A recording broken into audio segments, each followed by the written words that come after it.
Howdy, my name is John Oliver. Today is August the 16th, 2014. It is 1:34 p.m. coming from Dallas, Texas, in the El Centro Community College Dining Commons. This is about Fulcrums for our success. This is basically why and how I know that this will definitely work out really, really well. And just to give a quick reminder, visual aid of what a fulcrum is. The fulcrum is just a little rock down here on the other side of this pole to move the big rock. And the lever, so a small effort can move a lot when you have a fulcrum in place. And there's all kinds of science behind all that. You go and learn more about levers and fulcrums on the Wikipedia. It's a fascinating thing. But the point here is that there are things that I would suggest are fulcrums that are available to us and are evident in world history.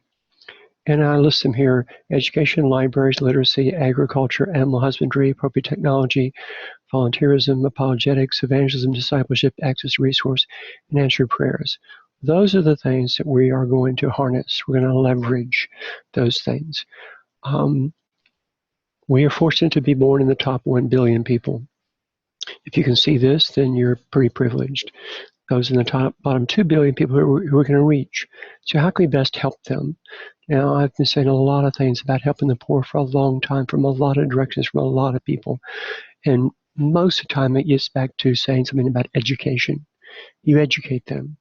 And that's that good old adage about, give a man a fish, you feed him for a day, teach him a fish, you feed him for a lifetime. If you teach somebody how to do things for themselves, teach them a trade, teach them how to be a welder or a bricklayer, then they have a trade. Teach them how to, what we're going to deal with agriculture. We're going to teach agriculture and animal husbandry. So if they know how to raise more crops or store their crops or market their crops, we will teach, I guess really what I put in here is entrepreneurialism. In fact, I'm going to add that right now if it'll let me.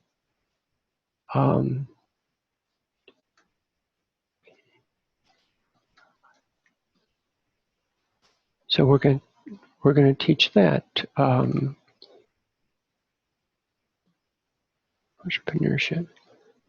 So that will, if you can teach the essentials, not the heavy advanced things you need in Dallas or New York City or London or Hong Kong, but the things you need in a village, running a shop or doing better with something like that in a village, then that will transform that individual and that community and that life. So let me go briefly over these. So education, my thought is that when immigrants came to the U.S., and one big example was the potato famine in Ireland, and so the Irish came over in a wave, and there were other waves of other immigrants from other countries, and they came, with the boats past the Statue of Liberty, and they went into that island, Ellis Island, here in New York City, and they got pretty awful jobs. But one of the things that the parents wanted for the kids was to get education. Kids in suburbia want the kids to get education. Parents want kids to get education.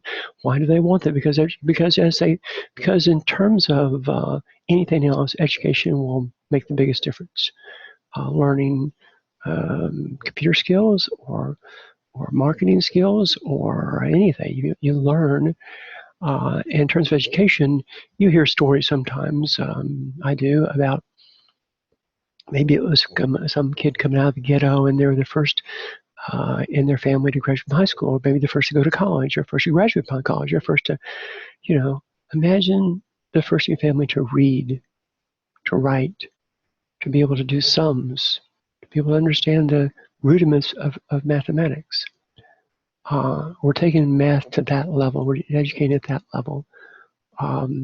Libraries I would present to you as a fulcrum. The strength of a neighborhood, of a community, of a college, of a city, is access to knowledge. And the library is a storehouse, a warehouse for that knowledge. The internet certainly has taken that in a very different direction and different layers onto it, but libraries are both for storing organized knowledge as well as have a meeting space and access to experts and access to where to go to get something else as a crossroads.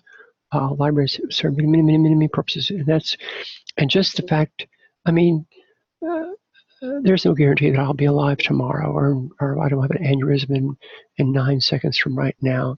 But if we can get education at libraries in 6 weeks, 6 months, 6 years from now, or we teach people to do libraries, we will have transformed lives with those two things, and also literacy. If people can learn to read and write, the basics of literacy, there's a certain time in the development of a child,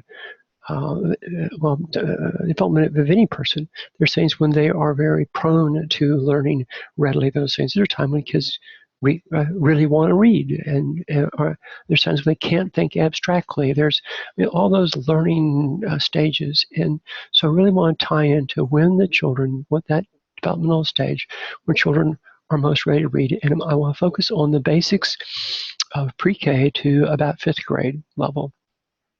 And if they can get to about that 4th, 5th grade level, then they can go on from there. They can read to that level. They can learn the rest, and I'm okay with that.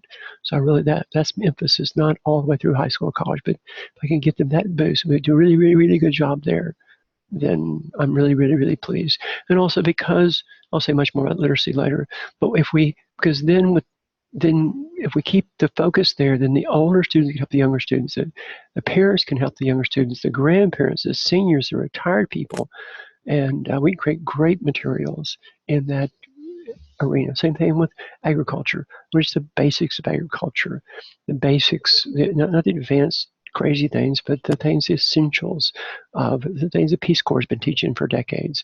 I mean, God bless the Peace Corps, but they go around physically. So and in terms of agriculture, we're going to go around to the Amish, and we're going to study what the pioneers and the people did before the Industrial Revolution in Europe and elsewhere to raise crops, to store crops, to market crops, to smoke. And I mean, you have a whole lot of salmon, a whole lot of fish, a whole lot of corn. How do you preserve it? How do you keep it through the winter? How do you keep it from rats and mice and bugs and crows? And I mean, how do you deal with agriculture? How do you rotate crops? How do you do composting and animal husbandry? How do you raise chickens? How do you raise them really good and keep them safe? And how do you take care of the eggs? And how do you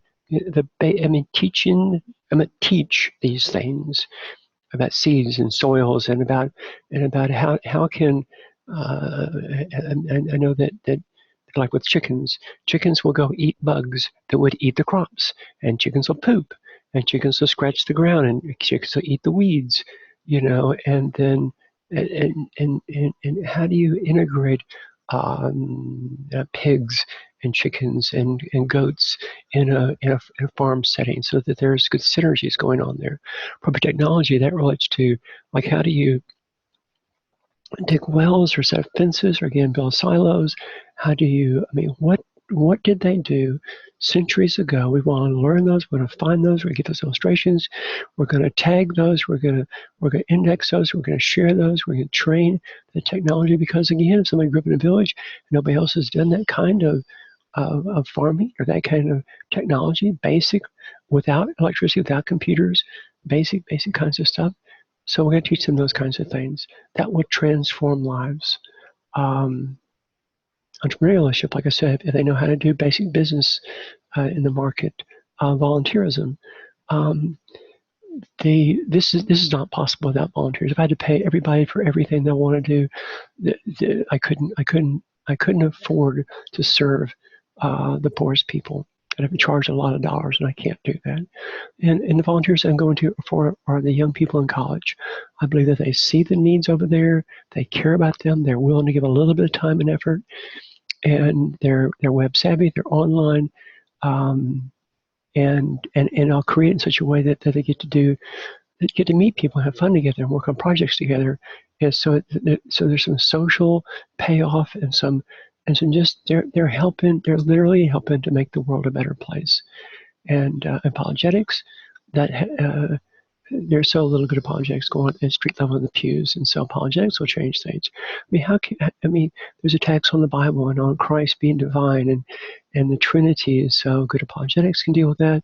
Good evangelism techniques, good discipleship. I go way, way, way up in all of those. I've got plenty of materials that will know a lot of people in those fields.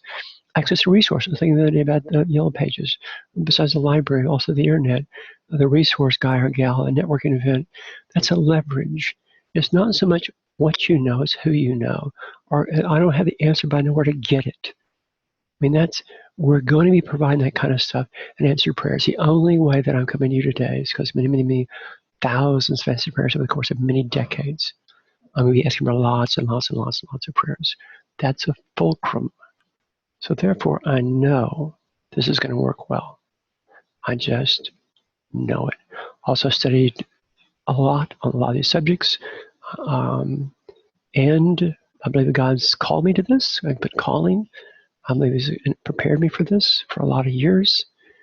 I could put on there, but that's all I'm gonna say for now. I could get off into those topics at another time.